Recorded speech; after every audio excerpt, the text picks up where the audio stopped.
ehihie ọma na ụmụ ọdịnala Igbo. Aka m bụkwa onye nke gị Nwaada Agbarọma Ụzọ Mmiri. Abụ m onye mgbasa ozi ọdịnala Igbo, bụrụkwa dibịa Igbo. Azụkwa m na ngwọ tata ga na-akwọtakwara anyị ihe ọma. Anyị si na ihe ọbụla onye na-eme na-abụrụ nke ọjọọ ya gazie. Na anyị gbuo n'iru na anyị ga-egbute ihe ọma, anyị gbuo n'azụ anyị egbute ihe ọma, anyị gbuo n'aka nri anyị gbute ihe ọma, anyị gbuo n'aka ekpe anyị gbute ihe ọma. Biko o nwere ife nsị ka m bịa ka m kwugodo okwu maka ya. Ya bụ isiokwu nji maka ya wee bịa bụ that is science, that is things ọ ga-abụ na-eme na ndụ mmadụ amalụ na ndị mmiri na-enye ya nsogbu. Sayensị ọ ga-abụ ị na-enwe ife ọ ga-abụ na-eme na ndụ gị, ịmara na ịbụ ịmarịna.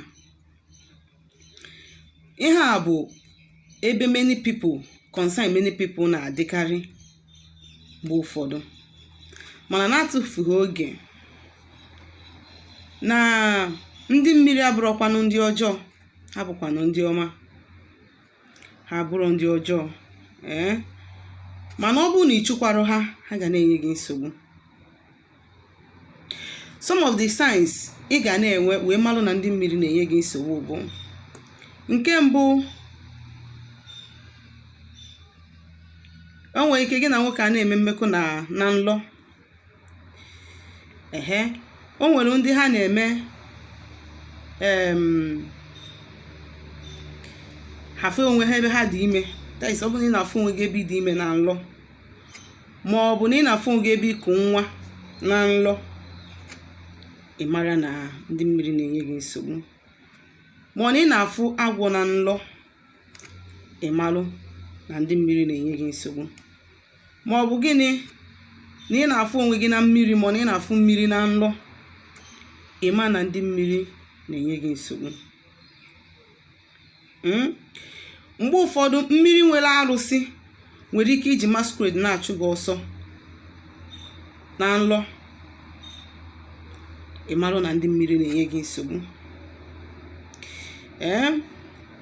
Now, some of other signs ya bụkwa, o nwere ike idosi ife n'ụlọ sọsọ gị nwa nọ. That thing idosi ha ọ na-eme isi mysteriously. O dịkwa aga ya mebi sọ gị nwa nọ, mana onye gị na ya nọ abụrụ onye na-ewu ife mmadụ, mana idosi ife ahụ efuo. Some people na-azụ afịa, ha dosi gaji eje afịa, ha pụta the next day, ọ bụrụ na that money ashort go, eje wepụ ego ebe ahụ. O nwere ike idosi your personal property ị na-use, maybe your wristwatch, your earring or your chain, ọ akwa gị ọ na-efu like that, and ọ bụrụ na mmadụ na-eweli ya. Ị na-aga, cobwebs a na-anọchi gị ụzọ, a na-ekochi gị iru. Mmadụ gafee, itinye isi ka ị gafee, cobwebs ekochie gị iru. O nwere ike iche nọ ndị iro ndị mmiri na-eme gị ya.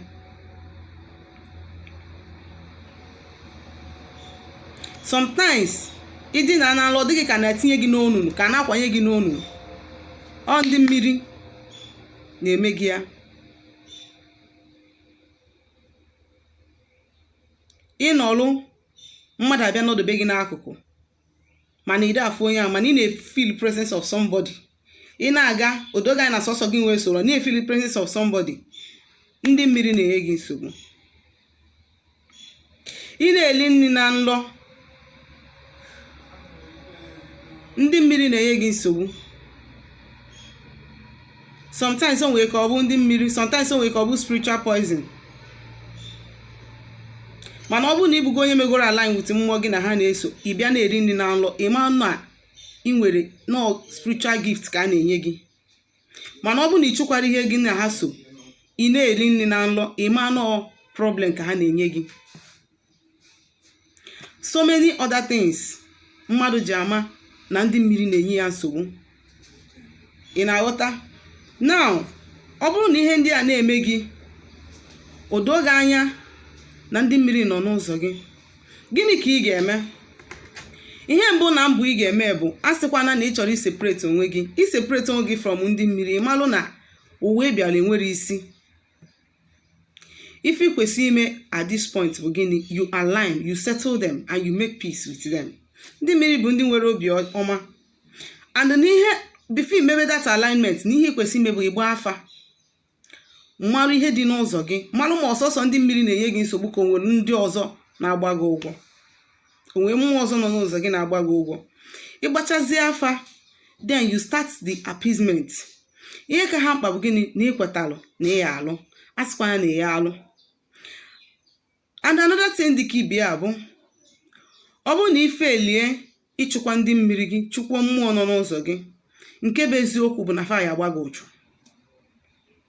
Some people ifu ha na-ayagharị ahụ ọ ndị mmiri, so nwekwa ike ọ bụrụ na mmadụ mere eme, mana achọrọ m ịgwa gị before mmadụ eme gị ihe a project something against you o nweta gị, ịma that in spiritual realm enwego assign gị ya jebe.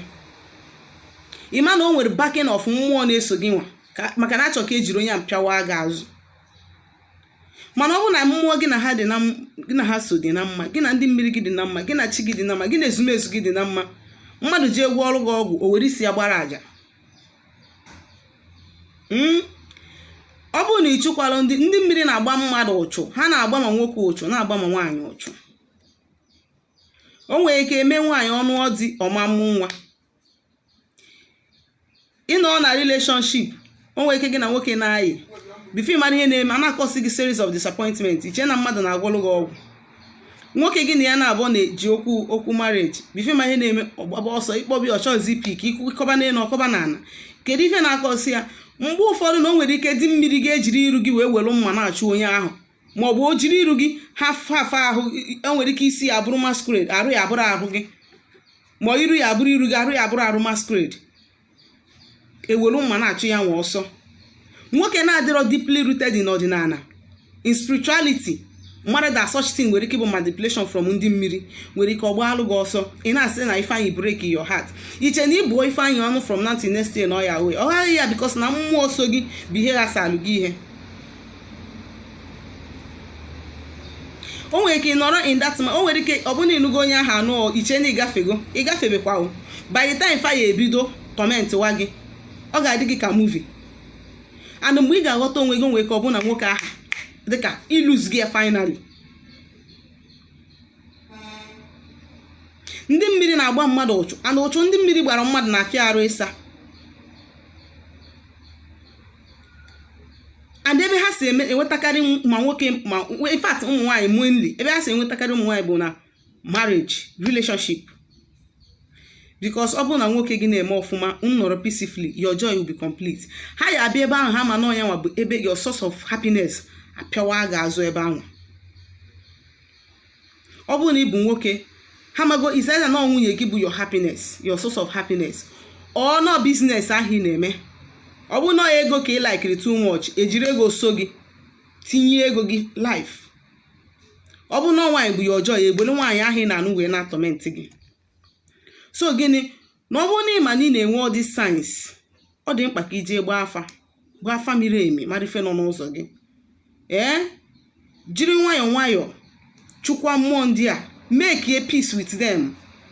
Isikwa na ị chọrọ iseparate, ebe a nka problem ga-adị. Enwere ike iburu n'obi ka ijegodo ka ije ka dibịa anụnwa ma ọ ka ezi nwaanyị alụ ọrụ gị ọrụ ka o separate gị na ndị mmiri, ijechaa ya ihe na-ebe aka na-ebe.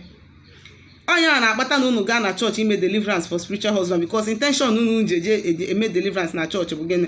Kun separate onwe unu, imecha ife na-ebe ihe lụcha. In fact ijecha that thing nata, problem ga-adọbụlụ.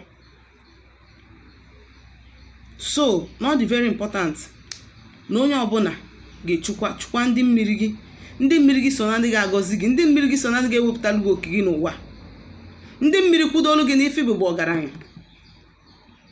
Aka m bụkwa onye nke gị, Nwaada Agbaroma Ụzọ Mmiri. Ọ bụrụ na o nwere ife nkụziri na mbụ ị na-aghọtara ma nke nkụzikwana taa ihe na-agbagwoju gị anya, ma na ị nwere ajụ gbasara ihe ọbụla dị n'ọdịnala Igbo, ma na ịchọ ka agbalụ gị afa, ma na ịchọ ka alụ ọrụ gị ọrụ, biko sendịara m message na my WhatsApp number na 070-373-11663. ngwa ka emesịanụ.